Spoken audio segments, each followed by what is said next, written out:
Rayo's in New York is unquestionably one of the hardest reservations to land not only in the city, but likely the country. The restaurant is well over a century old and has been serving classic Italian-American staples to a select group of diners for decades. In fact, nearly the only way to eat at Rayo's is to be invited by one of those regulars, which was how I found myself at the restaurant enjoying a meal that I'll never forget.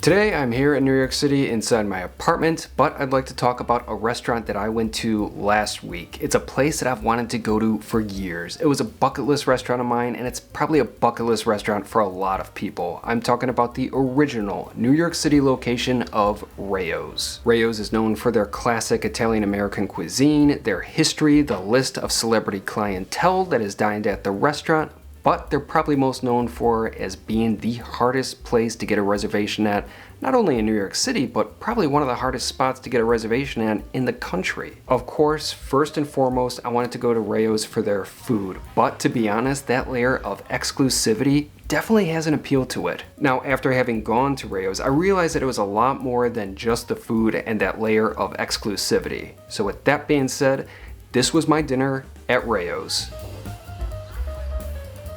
Rayo's was founded in 1896 by Charles Rayo in the New York City neighborhood of East Harlem. Back then, the area was known as Italian Harlem due to the strong population of Southern Italians and Sicilians. In fact, it was the first part of Manhattan to be referred to as Little Italy. These days, the neighborhood's demographics have certainly changed, as East Harlem is also known as Spanish Harlem or El Barrio. Rayo's, along with the original Patsy's Pizzeria, are two of the most notable restaurants serving as reminders of the neighborhood's Italian past. In fact, I had an amazing sausage pizza at Patsy's just the other day.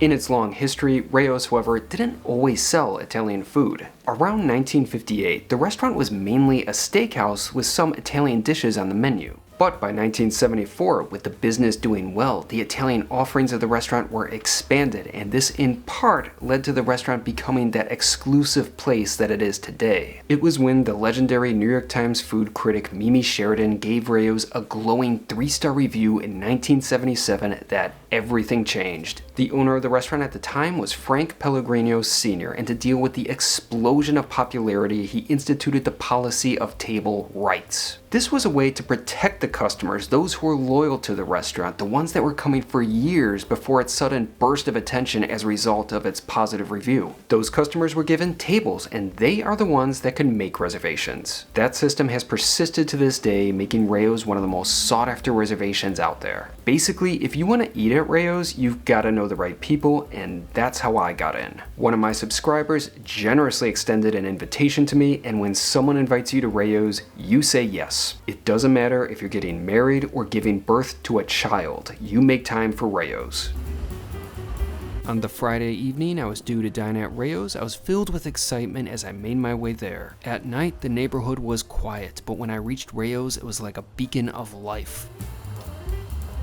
I could hear the noise coming from the restaurant even while I was standing outside. Soon after I arrived, I was greeted by Rusty, the person who kindly invited me to Rayo's. He's a great guy and a true fan of food. Throughout the dinner, he was showing me pictures and telling me stories of some of the restaurants that he's gone to. In fact, he even took the former New York Times food critic Pete Wells to Rayo's. How awesome is that? We were soon joined by 2 of his other guests, and we made our way inside.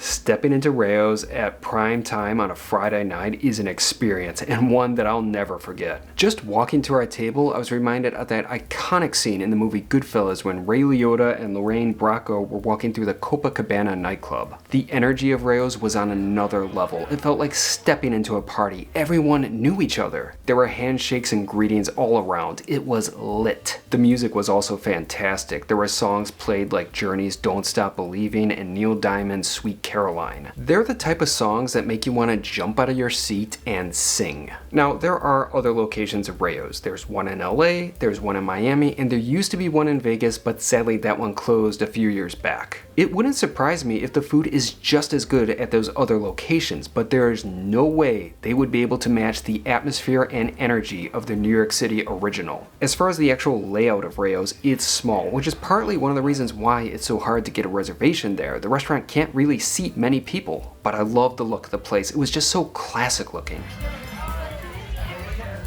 Autographed celebrity photos lined the walls, and there were oddly Christmas decorations throughout the restaurant, which has kind of become a sort of signature of Rayo's. It felt a little strange to see for me in the month of March, but it sort of fit with the atmosphere, which has such a celebratory holiday-like feel to it. Once we settled in, a server came up to our table and took our drink orders. I figured that since we were in such a classic restaurant, it would only be fitting to get a classic cocktail, so I ordered a Manhattan.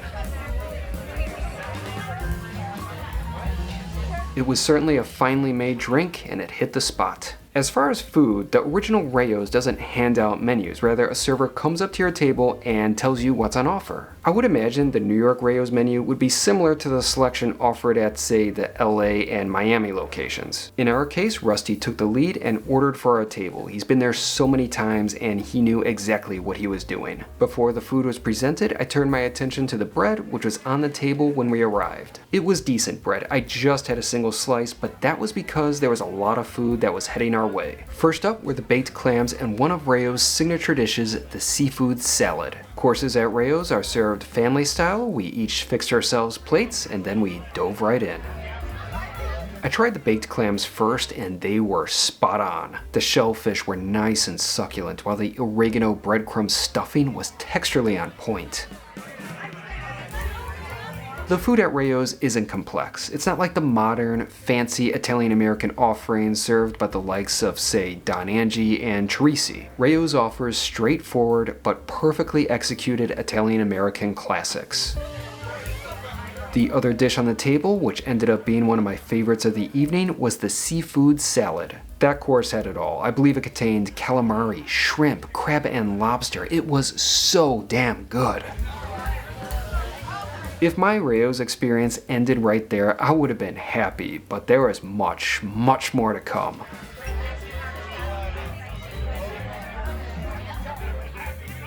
Next up, we were presented with a few dishes, including perhaps the restaurant's most famous offering, their meatballs. 2 were ordered, but in my mind, the math didn't quite add up as we were a group of 4. However, I found out that 2 are enough. The meatballs at Rayo's are huge. They're practically the size of a baseball. They're also delicious and truly live up to the hype.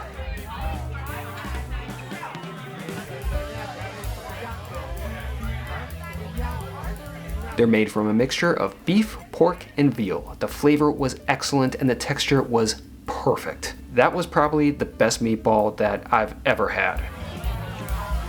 To pair with it, we got a simple spaghetti with marinara sauce.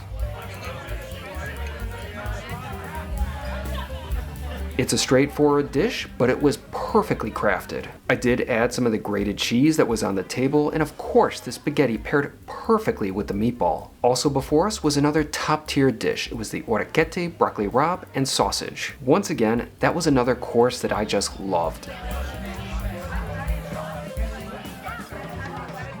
The sausage was really good. It was sweet and spicy, and the pasta was cooked perfectly. With the comforting, homey Italian food before me, paired with the exuberant and warm atmosphere, I was having a hell of a meal at Rayo's, but there is still more to come. Next up, we were presented with a beautiful porterhouse steak.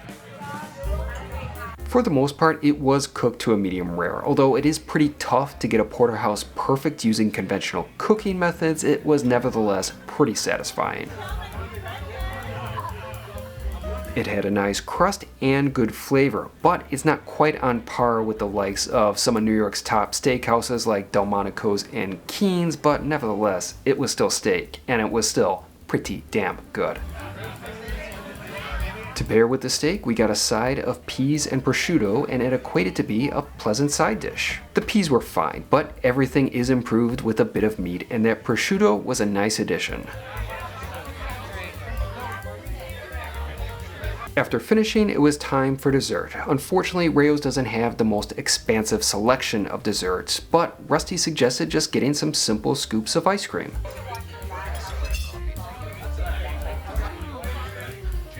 Now, I can't remember the exact flavor of the ice cream, but it was pretty nice.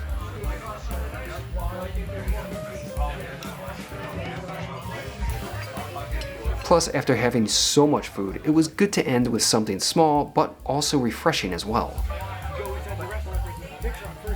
Overall, I really enjoyed my experience at Rayo's, and I'm incredibly grateful to Rusty for inviting me. Honestly, at least the New York location of the restaurant was a place that I never thought that I would be able to get to go to. I felt like I would just be relegated to Rayo's line of frozen food, canned pasta sauce, and soup, but for what they are, they're pretty good. In fact, I had one of their canned soups just the other day, and it was solid. Anyway, the original Rayo's is an amazing place, and in fact, even some of the staff have become legends in their own right, like the bartender, Nicky the Vest. He worked at Rayo's for decades and was known for his extensive collection of vests, but unfortunately, he passed away a few years ago. The late owner of Rayo's, Frank Pellegrino Sr., was a remarkable figure as well. Besides writing some of the Rayo's cookbooks, he was also an actor. He played an FBI agent on The Sopranos and portrayed Johnny Dio in Martin Scorsese's Goodfellas. And speaking of Scorsese, he filmed a scene at Rayo's for one of my favorite movies, Wolf of Wall Street. To put it simply, Rayo's is a special place. Now, you'll certainly be able to find Italian food in New York City that's as good as Rayo's and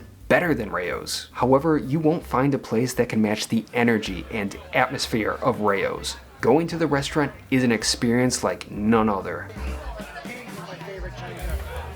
So, after we finished our desserts, it was time for the bill, which for the four of us totaled to $490, but with our tip, we spent $600. Now, I didn't think the price was bad, especially when you compare Rayo's to the other top-tier Italian spots in the city, but one thing I didn't like was the cash-only policy. So, in Wolf of Wall Street speak, I had to make sure I brought along some fun coupons for the dinner. However, I was so excited to be there that the cash-only aspect didn't bother me as much as it normally would. To sum things up, I feel incredibly lucky and grateful to have dined at that restaurant. It was a culinary dream come true for me, and it definitely lives up to the hype. I hope one day I can be lucky enough to return, and if someone offers you the opportunity to dine at Rayo's, say yes, you won't regret it.